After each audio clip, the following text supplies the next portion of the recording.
Assalamualaikum warahmatullahi wabarakatuh. Selamat pagi anak-anak, apa kabar hari ini? Semoga kalian selalu dalam keadaan sehat dan semangat. Bu Guru mengingatkan, jangan lupa kita tetap menjaga protokol kesehatan. 1. Mencuci tangan. 2. Memakai masker. 3. Menjaga jarak. Anak-anak, mari kita mulai pembelajaran hari ini, yaitu tema 9, Kayanya Negeriku, subtema 3, Pelestarian Kekayaan Sumber Daya Alam di Indonesia, pembelajaran 1. Sebelum mulai belajar, mari kita awali dengan berdoa menurut agama dan kepercayaan masing-masing. Berdoa, mulai. Berdoa selesai. Tujuan pembelajaran yang akan dicapai yaitu 1. Dengan membaca bacaan, siswa dapat mengetahui tentang usaha pelestarian kekayaan hayati hewan dan tumbuhan dengan penuh kepedulian.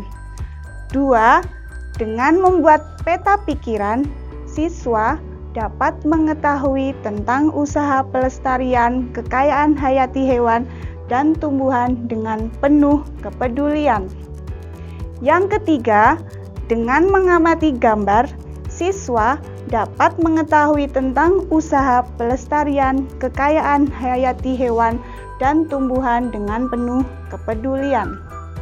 Yang keempat, dengan mengamati gambar, siswa dapat mengidentifikasi tentang usaha pelestarian kekayaan hayati hewan dan tumbuhan dengan penuh kepedulian. 5. Dengan melakukan wawancara, siswa dapat memahami usaha pelestarian kekayaan hayati hewan dan tumbuhan dengan penuh tanggung jawab. Anak-anak, bangsa kita memiliki kekayaan dalam bentuk keragaman sumber daya. Kesemuanya itu harus dilestarikan agar kehidupan masyarakat Indonesia tetap bisa berjalan baik dan seimbang serta selaras dengan lingkungan. Lalu, bagaimanakah caranya? Sudahkah kalian melakukannya? Bu Guru percaya pasti kalian sudah melakukannya. Mari bersama-sama kita membaca teks tentang pemanfaatan alam oleh manusia. Kegiatan manusia untuk memenuhi kebutuhannya seringkali menyebabkan kerusakan lingkungan. Manusia memanfaatkan seluruh bagian alam, baik abiotik maupun biotik, secara berlebihan tanpa memikirkan akibatnya. Sekali manusia melakukannya dengan sembarangan, kerusakan lingkungan yang terjadi akan menyebabkan kerusakan lingkungan berikutnya. Manusia memanfaatkan lingkungan abiotik, yaitu tanah, dengan melakukan penggalian untuk mendapatkan bahan tambang yang berguna untuk berbagai keperluan. Batu bara adalah salah satunya. Selain itu, berbagai jenis bahan logam mulia bernilai tinggi pun ditambang. Emas dan perak merupakan salah satu bahan tambang logam mulia yang paling banyak dicari karena nilainya tinggi. Bahan tambang lain yang diambil dari bagian dalam lapisan bumi adalah nikel, timah, dan bauksit. Tidak hanya lingkungan abiotik yang dimanfaatkan manusia, hampir semua jenis tumbuhan dan hewan juga dimanfaatkan oleh manusia. Ada 2 jenis hewan, yaitu hewan peliharaan dan hewan liar yang hidup bebas di hutan. Manusia membudidayakan beberapa jenis hewan untuk memenuhi kebutuhan hidup seperti ayam, sapi, beberapa jenis ikan, dan lainnya. Hewan-hewan yang tidak dibudidayakan dan hidup bebas di hutan seringkali diburu manusia. Ada yang diburu untuk diambil kulitnya, bulunya, atau bagian tubuh lainnya seperti cula badak dan gading gajah. Perburuan manusia yang tidak terkendali menyebabkan menurunnya populasi hewan tersebut secara drastis. Apabila hal tersebut dibiarkan, hewan tersebut akan mengalami kepunahan. Demikian halnya dengan beberapa jenis tumbuhan. Beberapa jenis tumbuhan yang menjadi sumber makanan manusia, obat, dan peralatan rumah tangga ditanam dan dibudidayakan.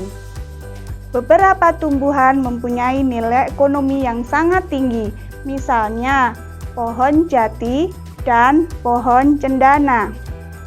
Tekstur kayu yang bagus dan kokoh pada kayu pohon jati sangat disukai para pembuat mebel.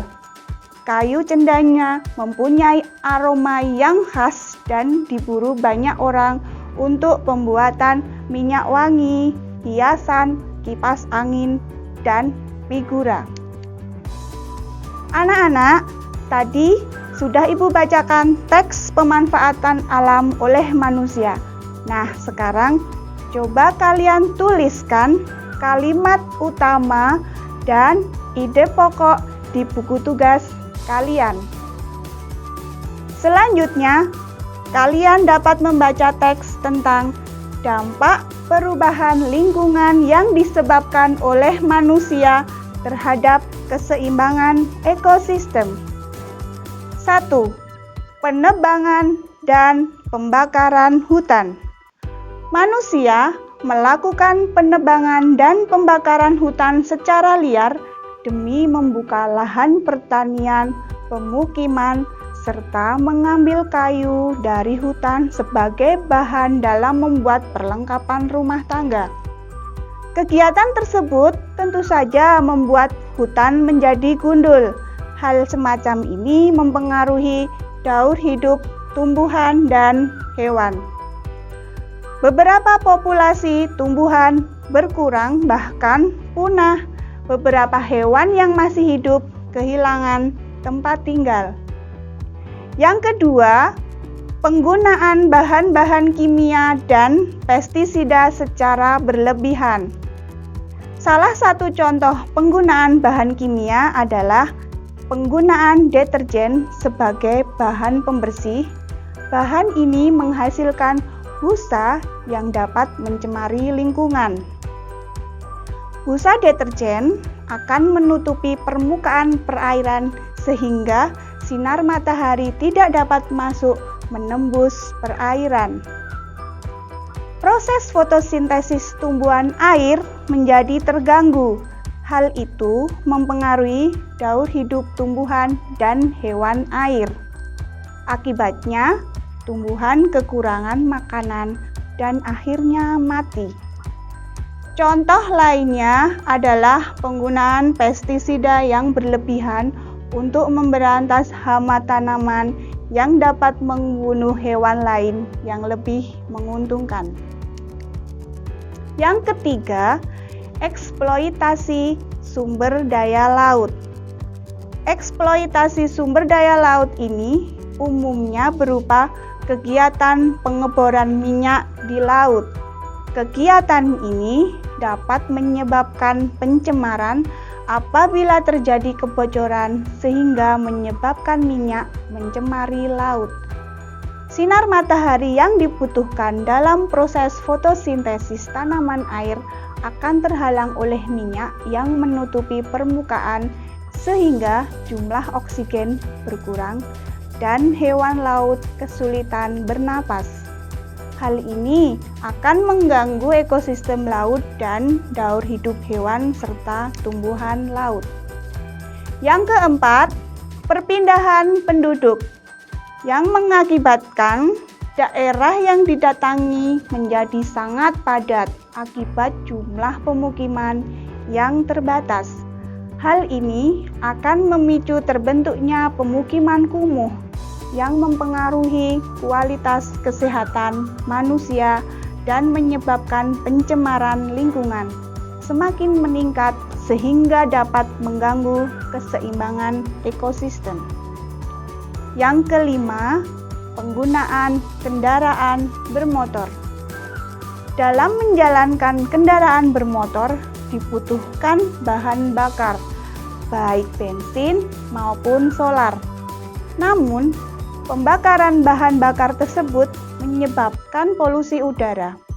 Pembakaran tersebut menghasilkan gas karbon dioksida sehingga bumi menjadi panas.